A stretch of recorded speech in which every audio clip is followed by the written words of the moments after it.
विनंती करतो की आपण मनोगत व्यक्त करावं. सन्माननीय प्रियंकाजी गांधी, जोरदार टाळ्यांनी आपण प्रियंकाजींचे स्वागत करूया.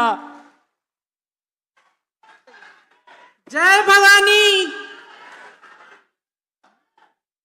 छत्रपति शिवाजी महाराज की जय. शिरडी वाले बाबा साईं बाबा जी की जय. मुझे बताया गया है कि इसी मैदान के पास में साईं बाबा जी बैठते थे. आज पहली बार मुझे साईं बाबा जी के मंदिर में जाने का सौभाग्य मिला.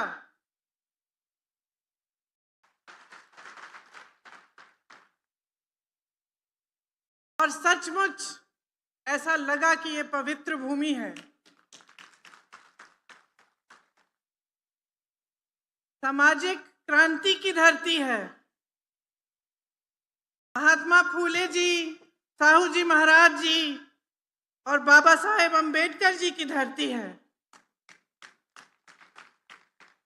ये एक ऐसी धरती है जिसके कण कण में सत्य है, कण कण में समानता गूंजती है, कण कण में मानवता है. आज यहाँ खड़े होकर आप सबको इस सभा में स्वागत करके मेरे साथी बाला साहेब थोराट जी, प्रभावती गोगरे जी, संदीप वरपे जी, हेमंत ओगले जी, जो हमारे महाविकास अघाड़ी के प्रत्याशी हैं, उनका भी स्वागत करती हूँ.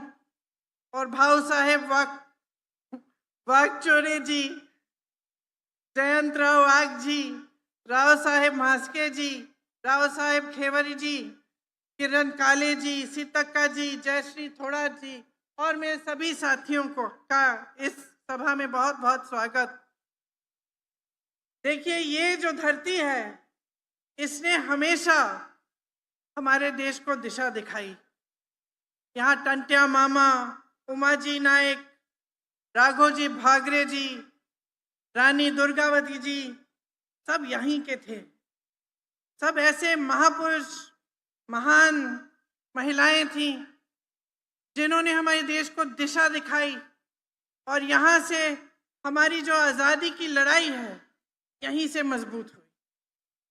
महाराष्ट्र की धरती एक मार्गदर्शक धरती है. यहाँ का संदेश रहा है धार्मिक कट्टरता का विरोध, समानता का विचार रहा है हमेशा के लिए. संत तुकाराम जी कहते थे कि जे का रंजले गांजले त्यासी म्हणे जो आपले, तोची साधू ओळखावा, देव तेथेची जाणावा.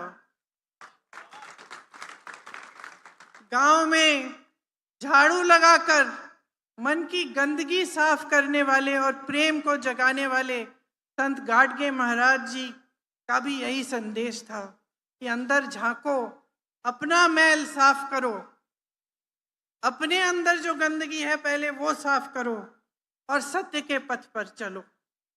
आज़ादी की लड़ाई में तिलक जी, गोखले जी, काका कालेकर जी, विनोबा भावे जी, भाऊ साहेब थोराट जी, अन्ना साहेब शिंदे जी, अच्युत पटवर्धन जी, ये सब यहीं से इन्होंने आज़ादी की लड़ाई लड़ी और हमेशा देश को राह दिखाई.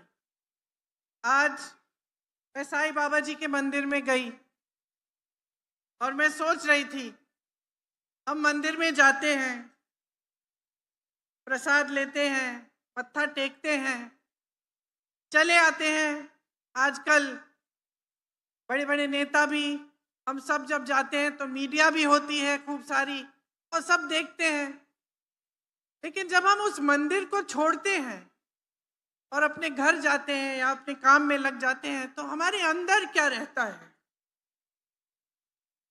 जिनके सामने हमने मत्था टेका है, जिनको पूजा है, जिनका प्रसाद लिया है, उनकी बातें क्या हमारे मन में बसती हैं कि नहीं, क्या हम उनको अपने मन में रखते हैं कि नहीं.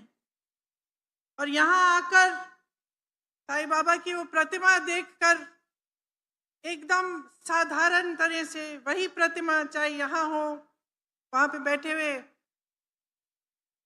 जो लोग थे वो बता भी रहे थे कि ये प्रतिमा पूरे देश में एक ही होती है, क्योंकि साईं बाबा जी साक्षात थे। और मैं सोच रही थी कि इनकी जो सीख थी समानता की, मानवता की, किसी का दुख है उसमें शामिल हो, उसकी मदद करो, कोई गरीब है उसकी मदद करो, सच्चाई की बात, सत्य की बात, ये आज जो हमारे देश के राजनीतिक मंच हैं, क्या ये बात आज भी उन मंचों पे है? क्या हमारे दिलों में है? क्या मैं चुनावी सभा में इसकी चर्चा कर सकती हूं? मैं सोच रही थी कि पिछले 10 सालों में मोदी जी के राज में, भाजपा के राज में, और यहाँ जो 2.5 सालों से आपकी जो सरकार रही है उसके राज में सच्चाई की अहमियत क्या रह गई है? ऐसे मंचों पर चाहे मंत्री हो, प्रधानमंत्री हो, बड़े बड़े नेता हो, कुछ भी कह देते हैं।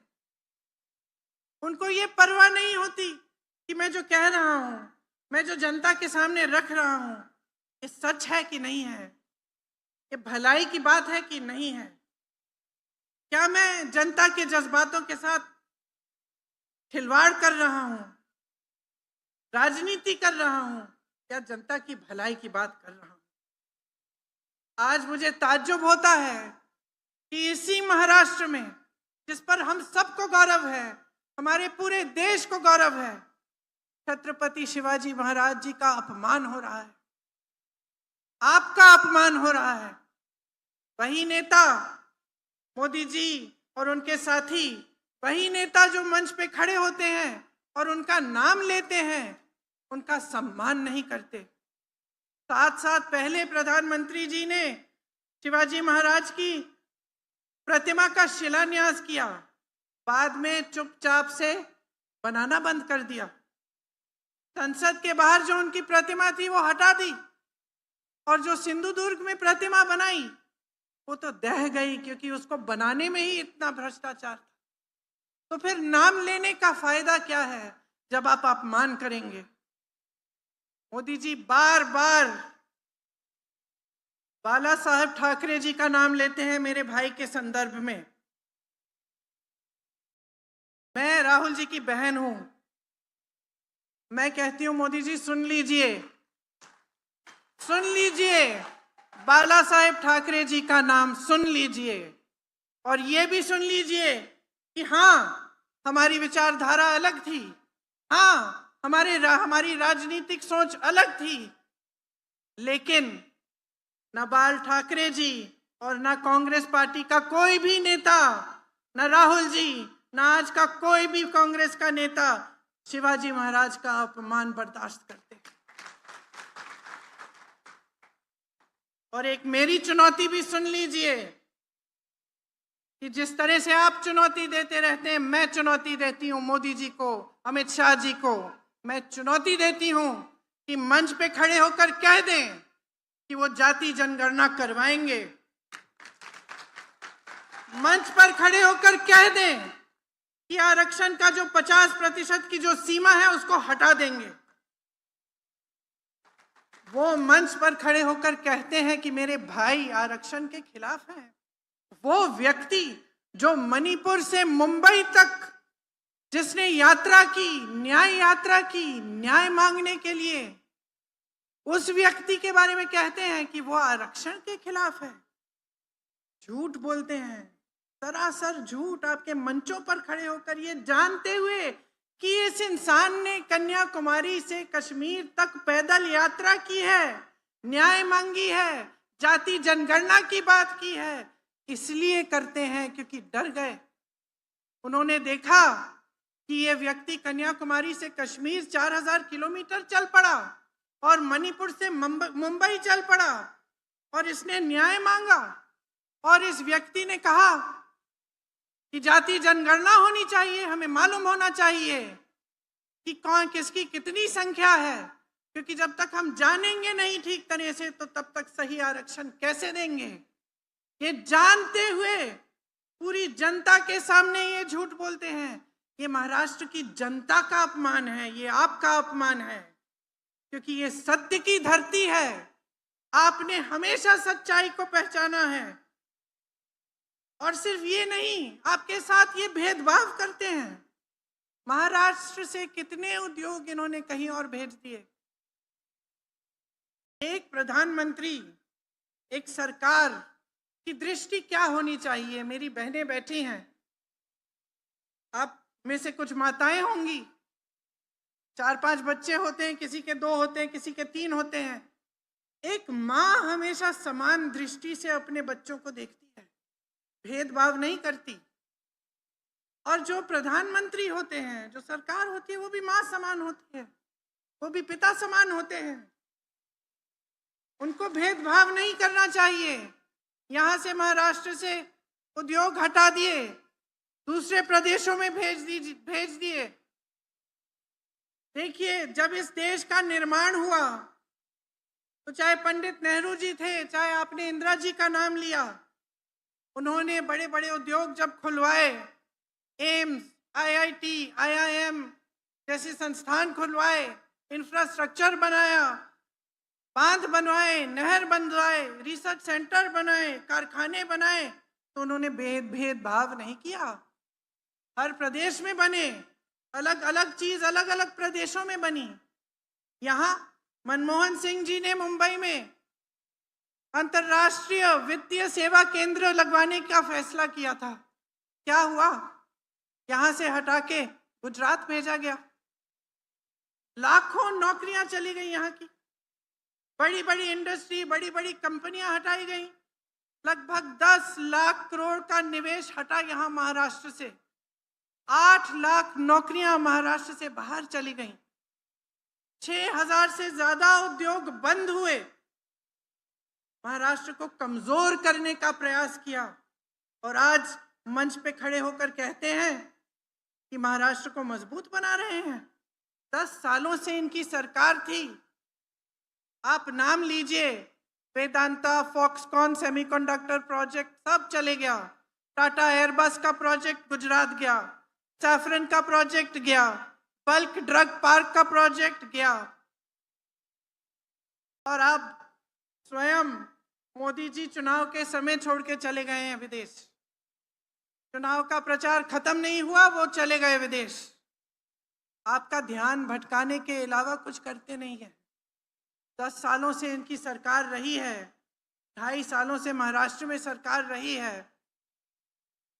वो कहते हैं, मैंने सुना उनका भाषण मुंबई में, कह रहे थे तब सरकार और थी, अब मोदी है। खुद कह रहे थे अपने बारे में, कह रहे थे कि अब आतंक नहीं है। मैं कहना चाहती हूं मोदी जी, आप अगर मिलेंगे महाराष्ट्र के लोगों से, आप मेरे यहाँ पे बैठे हुए भाई बहनों से मिलेंगे, कष्ट करेंगे उनसे बात करने की, तो आपको पता चलेगा कि मेरी बहनें कितने आतंक का सामना कर रही हैं। आपको पता चलेगा कि ये जो महंगाई का आतंक आपकी सरकार ने सबके सामने छोड़ दिया है, उसका सामना कैसे मेरी बहनें कर रही हैं। शायद पहली दिवाली होगी ये वाली जो ठीक से आप मना भी नहीं पाएंगी। आप जब मार्केट जाती हैं, दुकान जाती हैं, आदि चीजें छोड़ के आ जाती हैं। घर में कोई बीमार पड़ता है, कोई संकट आ जाता है, घबराहट होती है, पैसे कहाँ से आएंगे, घर की मरम्मत करनी पड़ती है, दिल घबराता है कि चलो ठीक छोड़ दीजिए, बाद में कर देंगे, बारिशों के बाद कर देंगे, सर्दियों के बाद कर देंगे, अभी पैसे नहीं है इसके लिए। महंगाई से जूझ रही है इस देश की जनता, तड़प रही है, खासतौर से महाराष्ट्र की जनता। कोई पूछने वाला नहीं है। चुनाव आने लगा है, 1500 रुपए का आपको बोल दिया है कि क्या उनकी जो योजना है, आपको लाडली बहन वाली योजना कह दिया कि लीजिए 1500 रुपए पकड़ लीजिए, लेकिन आपसे छीना कितना जा रहा है। हर स्तर पर आपको घर के लिए कुछ खरीदना है, खाने की चीजें खरीदनी है, गैस का सिलेंडर खरीदना है, 1500 रुपए में होगा क्या। और सोचते हैं कि चुनाव आ रहा है, 3-4 महीने पहले से हम देना शुरू कर देंगे, सारी महिलाएं हमें वोट दे देंगी। लेकिन बहनों, सतर्क हो जाओ, समझ लो कि आपके साथ क्या हो रहा है। 2.5 सालों से इनकी सरकार है, 10 सालों से केंद्र में सरकार है, अभी क्यों दे रहे हैं आपको? पहले क्यों नहीं सोचा? जब आप गैस सिलेंडर के लिए आप मांग करते थे कि इसको कम महंगा करो, इसका दाम कम करो, तब क्यों नहीं किया? जब आपको त्योहार मनाना होता है और आपके पास पैसे नहीं होते, तो कौन आता है आपके आंसुओं को पोंछने के लिए, आपकी मदद करने के लिए? आप अपने बच्चे को पालते हो, पोसते हो, मेहनत करते हो। मेरी बहनें, मैं जानती हूँ, खेती में भी जाती हो, जॉब भी करती हो, सब कुछ करती हो, फिर भी घर आके मेहनत करती हो, खाना पकाती हो, देखती हो कि सब बच्चे सो गए हैं, सबके पेट में खाना है कि नहीं, कोई बीमार तो नहीं है। बहुत मेहनत करती हो अपने बच्चों को बड़ा करने के लिए। बच्चे बड़े होते हैं, कोई रोजगार की संभावना ही नहीं है। सरकार ने जितने भी माध्यम थे रोजगार बनाने के, सब खत्म कर डाले, और फिर मंच पे आकर कहते हैं वो सरकार और थी, आज मोदी है। आज मोदी है इसीलिए इतनी महंगाई है, इसीलिए यहाँ का किसान तड़प रहा है, इसीलिए 10 सालों से सोयाबीन के दाम बढ़ाए नहीं गए हैं, क्योंकि मोदी जी हैं। खुद कह रहे हैं आज मोदी हैं। मैं पूछना चाहती हूँ इनसे, प्याज का किसान क्या करेगा? आपने उसकी क्या हालत बना दी है। कपास का किसान क्या करेगा? आपने उसको बर्बाद कर डाला है। क्या किया है आपने इन किसानों के लिए? जीएसटी पे जीएसटी थोप दिया, जो भी खरीदना होता है उस पे जीएसटी, ट्रैक्टर पे जीएसटी, खाद नहीं मिलती, सही दाम नहीं मिलता, कपास का नहीं मिलता, सोया का नहीं मिलता। संकट में है किसान आज। आप 10 सालों से प्रधानमंत्री हैं, आपने कुछ नहीं किया। किस मुंह से खड़े होकर आप कह रहे हैं कि आप महाराष्ट्र को आगे बढ़ाएंगे, कि आप देश के किसानों को मजबूत करेंगे? किस मुंह से? हर तरफ से आपने घेरा है, 50 लाख टन का फसल बर्बाद किया। प्याज का पहले निर्यात बैन कर दिया, फिर जब बैन उठाया तो एक्सपोर्ट पे ड्यूटी डाल दी। कपास का आयात करके आपने दाम घटवा दिए। तो हर तरफ से आपने हमला ही किया है किसानों पे। संतरे के निर्यात पे भी ड्यूटी बढ़ा दी। दूध का दाम नहीं मिलता है दूध उत्पादक किसानों को। कांग्रेस के समय में 40 रुपए मिलते थे। हाँ मोदी जी, तब सरकार और थी, आज मोदी जी हैं, आज आप हैं। ये बात आज जनता को अच्छी तरह से समझ में आने लग गई है। देखिए, आज हर तरफ से, चाहे किसान है, चाहे युवा है जो बेरोजगार है, जो पढ़ा लिखा है लेकिन उसको कहीं नौकरी नहीं मिल रही है, कहीं से रोजगार नहीं मिल रहा है, चाहे मेरी बहनें हैं जो महंगाई का आतंक का सामना कर रही हैं, हर तरफ से मोदी जी की जो नीतियां हैं उन्होंने आपको कमजोर करने का काम किया है।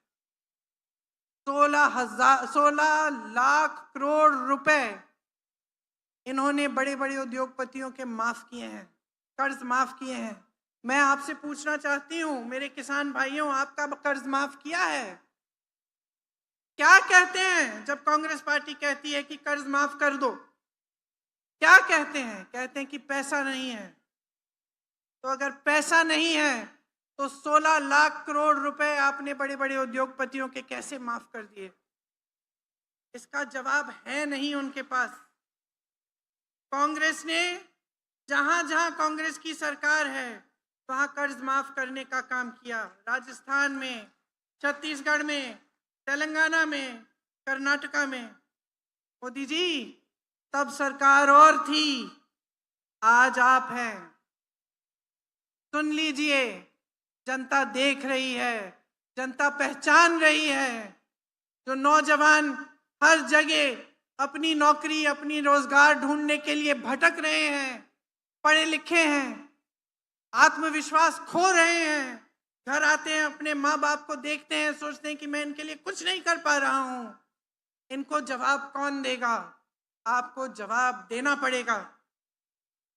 मोदी जी की सरकार को जवाब देना पड़ेगा और यहाँ महाराष्ट्र की सरकार को जवाब देना पड़ेगा कि आपके रोजगार यहाँ से दूसरे प्रदेशों में क्यों भेजे इन्होंने।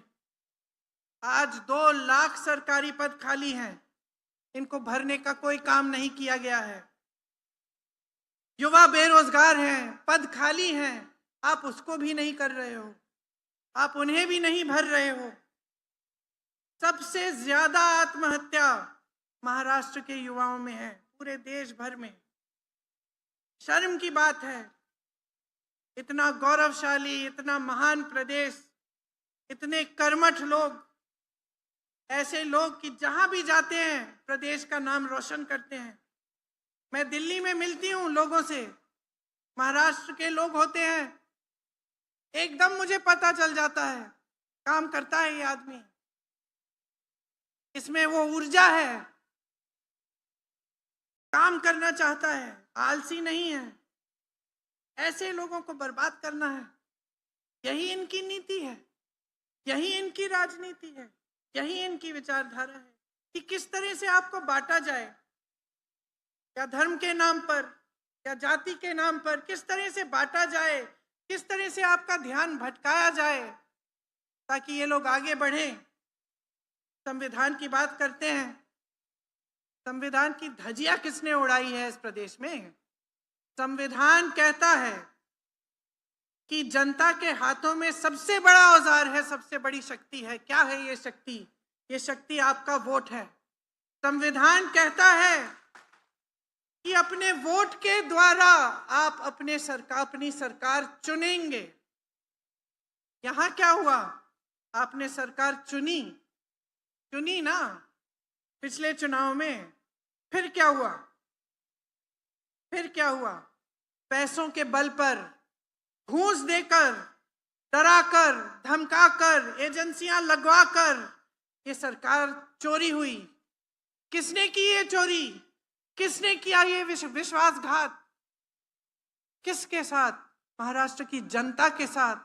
ये मोदी जी ने किया, ये मोदी जी के नेताओं ने किया, ये भाजपा ने किया। ये आपकी बनी बनाई सरकार इन्होंने तोड़ी, और किस तरह से, भ्रष्ट तरह से तोड़ी। संविधान की बात कैसे कर सकते हैं? इस संविधान में लिखा है कि जो जनता चाहती है वही होना चाहिए।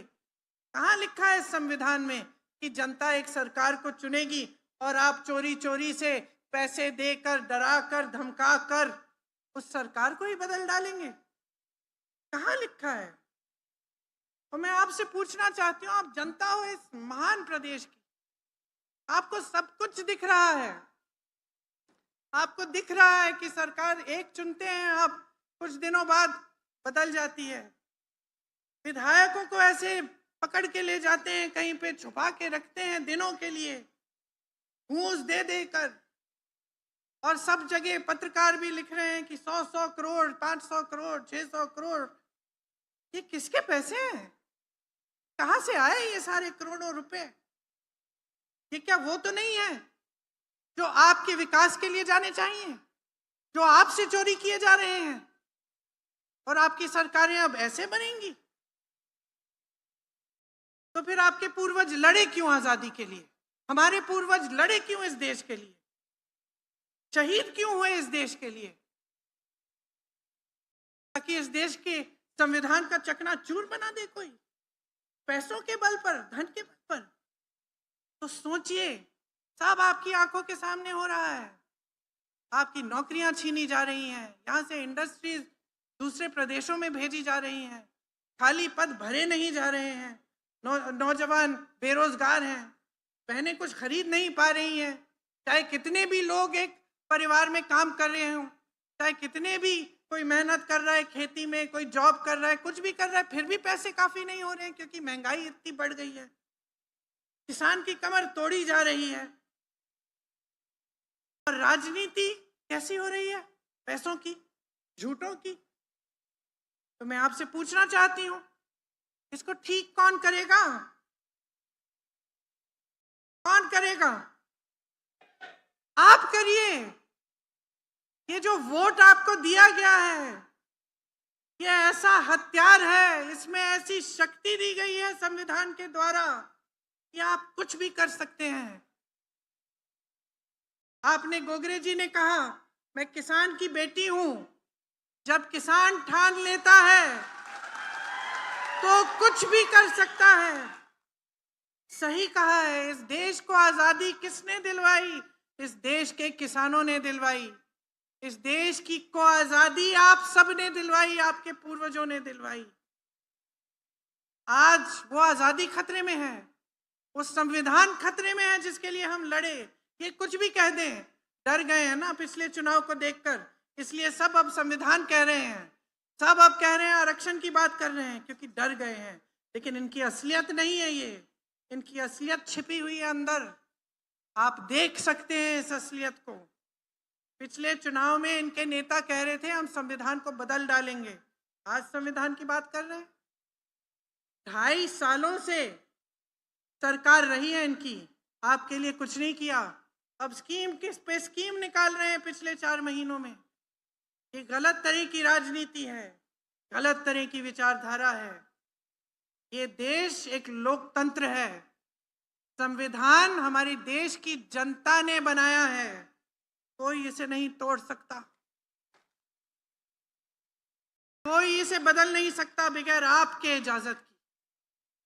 तो मैं आपसे ये कहने आई हूं, इजाजत मत दो, ऐसी राजनीति को मत लाओ दोबारा अपने प्रदेश में, जो आपका इस्तेमाल करे, जो आपके बीच में फूट फैलाने की कोशिश करे, और जब समय आता है तो आपके प्रति जवाबदेह भी ना बने।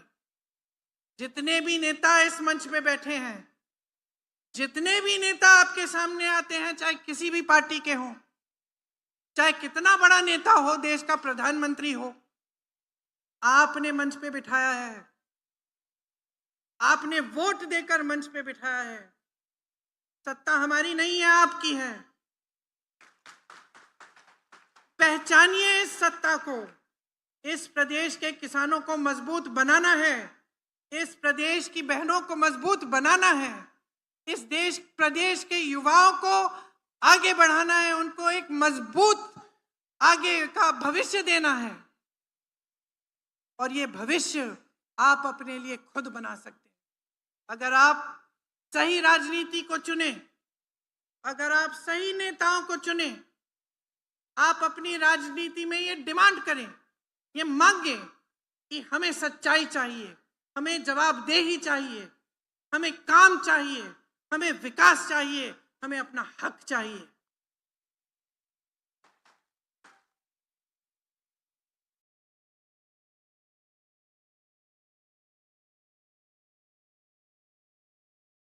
जब चुनाव में नेता आते हैं, भाषण देते हैं, ध्यान से सुनिए क्या कह रहे हैं, ध्यान से सुनिए, लेकिन साथ साथ उनकी कार्यशैली भी देखिए, समझिए। कांग्रेस के कितने प्रदेश हैं आज, जहां जहां कांग्रेस की सरकार है, कांग्रेस ने चुनाव से पहले गारंटियां दी, चुनाव के खत्म होते ही जैसे ही सरकार बनी, पहले दिन से गारंटी शुरू हो गई। और यहां 2.5 सालों से सरकार है, चुनाव के 3-4 महीने पहले ले आए अपनी लक्ष्मी वाली योजना, लाडली बहना वाली योजना, जिससे आपको 1500 रुपए पकड़ा रहे हैं। तो 2.5 सालों के लिए तो नहीं किया।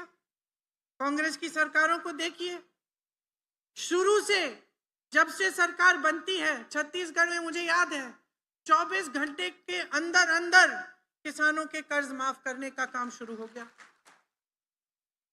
ये लोग क्या कहते हैं, पैसे नहीं है। तो हम यहां पे भी, इस चुनाव में भी कांग्रेस पार्टी और महाअगाड़ी योजना नहीं, महाविकास अगाड़ी, माफ करिए, महाविकास अगाड़ी, हम लोग कह रहे हैं कि हमारी कुछ गारंटियां हैं। ध्यान से इन गारंटियों को सुनिए। महिलाओं को हम हर महीने 3000 रुपए देना चाहते हैं, और बस की जितनी भी यात्राएं हैं प्रदेश में वो मुफ्त होंगी। अब आप पूछ सकते हैं कि ठीक है, आपने कह दिया, हमें कैसे मालूम आप करेंगे। साथ में देखिए, कर्नाटका में हो रहा है। तो आपको ये भी देखना है कि ये लोग जो कह रहे हैं कहीं पे कर भी रहे हैं, हम कर रहे हैं। तो एक तो ये गारंटी है। दूसरी कि हम जातिगत जनगणना करवाएंगे और 50% आरक्षण की सीमा हटाएंगे। इसके लिए मैंने कहा कि मेरे भाई राहुल गांधी जी ने देश भर में यात्रा की है और हम करके दिखाएंगे आपको। एक और गारंटी है कुटुंब रक्षा। इसमें 25 लाख का स्वास्थ्य बीमा आपको मिलेगा। देखिए, ये राजस्थान में हमने किया था और मुझे इतनी खुशी हुई थी उस समय जब मैं राजस्थान गई थी। मैं ऐसे लोगों से मिली जिनका पूरा हार्ट का ऑपरेशन, कैंसर का पूरा इलाज सारा सरकार ने कराया इन 25 लाख रुपयों में, और उनको कुछ नहीं देना पड़ा। सिर्फ जो रजिस्ट्रेशन का एक फॉर्म होता है 100-200 रुपए उसके भरने के पैसे दिए, सब मुफ्त हुआ। और हम यहाँ भी आपके प्रदेश में भी ये करना चाहते हैं। तो ये हमारी तीसरी गारंटी है। किसानों के लिए 3 लाख रुपए तक कर्ज माफ होगा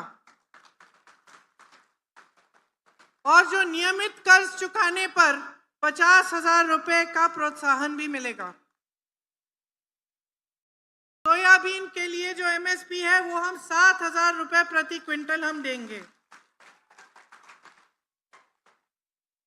कपास के लिए भी सही एमएसपी मिलेगी आपको। प्याज के लिए जो उचित दाम तय करने के लिए हम एक कमेटी बनाएंगे ताकि आपको कमेटी चर्चा करेगी और आपको उचित दाम मिलेगा।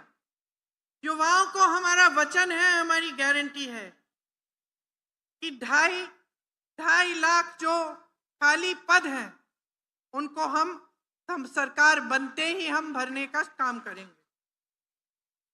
और बेरोजगारी का हम 4,000 रुपए का भत्ता दिलवाएंगे। मैं जानती हूं कि यहाँ शिरडी में भी आपके कई मुद्दे हैं। आप सब मुझे बता रहे थे कि यहाँ आतंक बहुत है।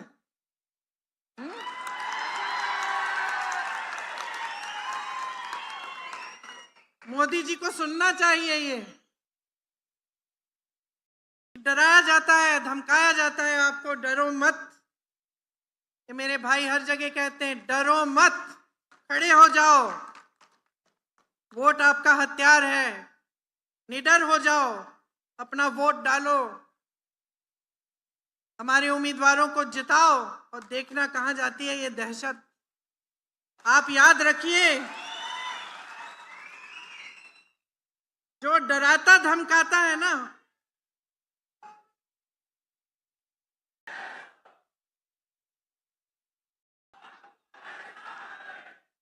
जो डराता धमकाता है ना, वो सबसे बड़ा डरपोक होता है।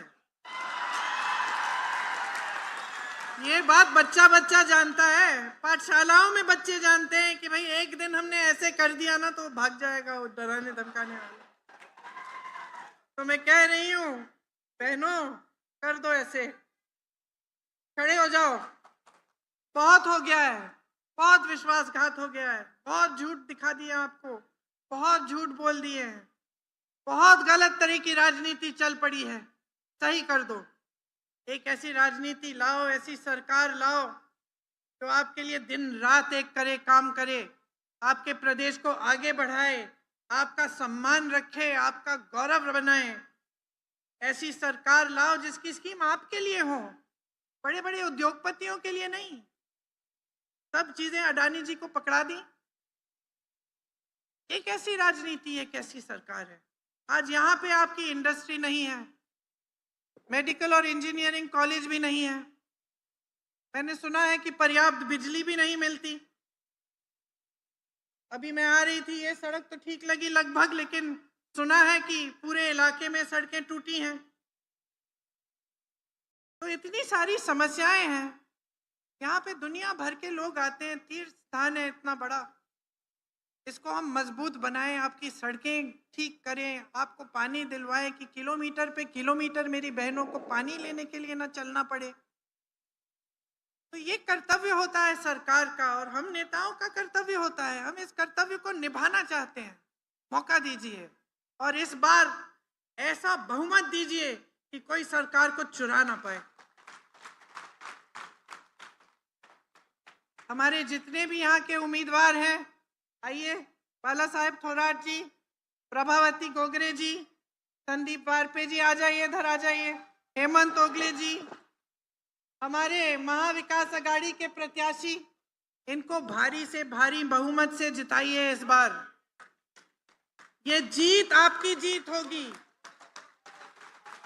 ये जीत महाराष्ट्र की जीत होगी। मेरी बहनों, ये जीत आपकी जीत होगी।